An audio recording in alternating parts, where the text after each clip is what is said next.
अस्सलाम वालेकुम। ये मुख्तसर सी एक वीडियो थी जो आपने मुलाहिज़ा की। इसमें एक शहरी को, उस शहरी को जो कि इस मुल्क को अपने टैक्स के ज़रिए बनाना चाह रहा है, इससे टैक्स वसूल किया जा रहा है और आज ये एहतजाज के लिए निकला कि इसके घर बिजली नहीं आ रही, तो उसके साथ जो रवैया है वो आपने देखा। मैं दोबारा साइड पे चलाऊँगा ताकि अंदाज़ा हो कि इस कौम की अहमियत क्या है। इसका अभी तक इस मुल्क में स्टेटस सिर्फ जानवर जैसा है, जानवर से बेहतर नहीं है।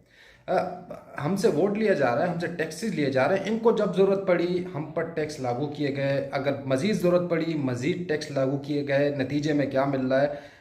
ये मिल रहा है जो स्क्रीन पर इस वक्त चल रहा है। कराची के मुख्तलिफ इलाकों में आज बिजली की लोड शेडिंग के ख़िलाफ़ एहतजाज हो रहा है और एहतजाज को रोकने के लिए जिस तरह इंतज़ामिया ने हरकत की है वो नाकाबिले बयान है, नाकाबिले बर्दाश्त है, बल्कि काबिले अफसोस है।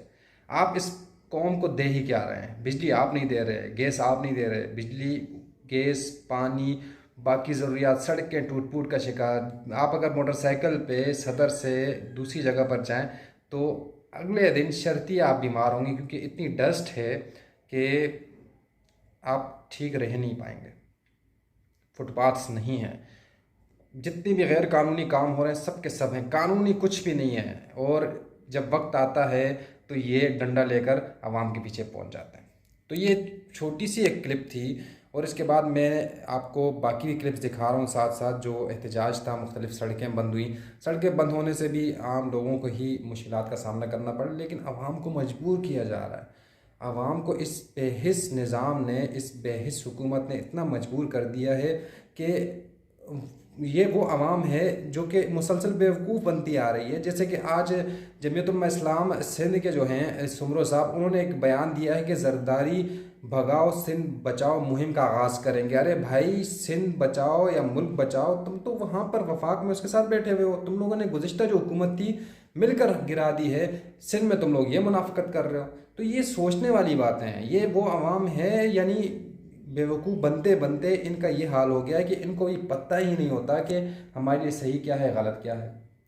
बेवकूफ़ बनते जा रहे हैं, मुसलसल बनते जा रहे हैं। और ये लिटरली मैं एक बात समझने से कासिर हूँ कि ये सियासतदान जब आपस में बैठते होंगे तो ये क्या बातें करते होंगे। ये यही बातें करते होंगे कि यार हमें ये पता नहीं कौन सी हमने अच्छाई कर ली, क्या हमने कर दिया कि हमें तोहफे में ये आवाम मिली है।